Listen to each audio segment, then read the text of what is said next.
చూస్తున్నాం.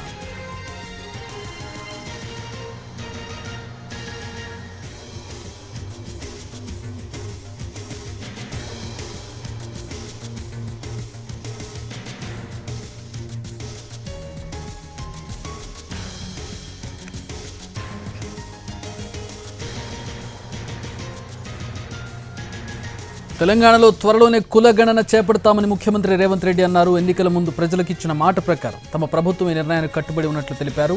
కులగణనకు అవసరమైన చర్యలు చేపట్టాలని అధికారులను ఆదేశించారు. సచివాలయంలో బీసీ, మైనారిటీ, గిరిజన సంక్షేమ విభాగాలపై ముఖ్యమంత్రి రేవంత్ రెడ్డి సమీక్ష నిర్వహించారు.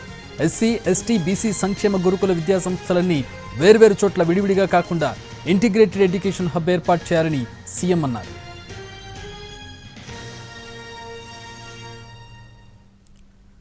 అటు కులగణనకు సంబంధించి అలాగే సంక్షేమ కార్యక్రమాల్లో అప్డేట్కి సంబంధించి పూర్తి వివరాలు మా ప్రతినిధి చారి అందించడానికి సిద్ధంగా ఉన్నారు. చారి, కులగణనకు సంబంధించిన విధి విధానాలు ఎప్పుడు రూపొందించబోతున్నారు? టెంటేటివ్గా అంటే చుచాయిగా ఎప్పుడు ప్రారంభం కాబోతోంది ఇది?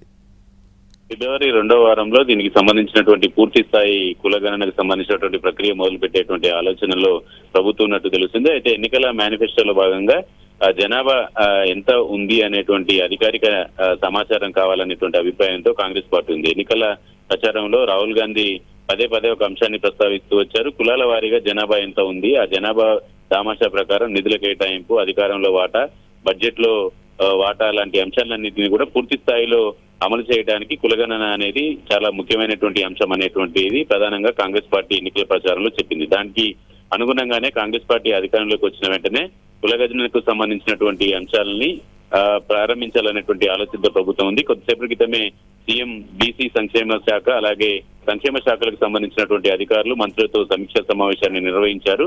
దీంట్లో భాగంగానే కులాల వారీగా జనాభా ఎంత ఉంది అనేటువంటి తేల్చేందుకు దానికి సంబంధించినటువంటి ప్రాసెస్ అంతా కూడా సిద్ధం చేయాలని అధికారులకి సీఎం రేవంత్ రెడ్డి ఆదేశాలు జారీ చేశారు. దీనికి సంబంధించినటువంటి ప్రక్రియ కూడా వీలైనంత త్వరలోనే ప్రారంభమయ్యేటువంటి అవకాశం ఉంది. Right, thanks for the updates.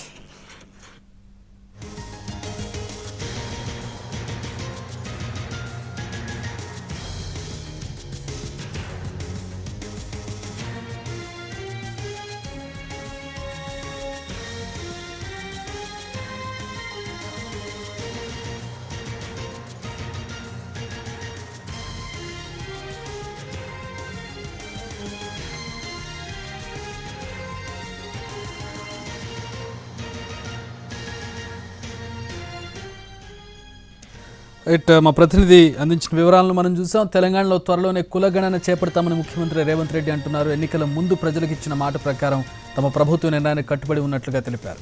కులగణనకు అవసరమైన చర్యలు చేపట్టాలని అధికారులను ఆదేశించారు.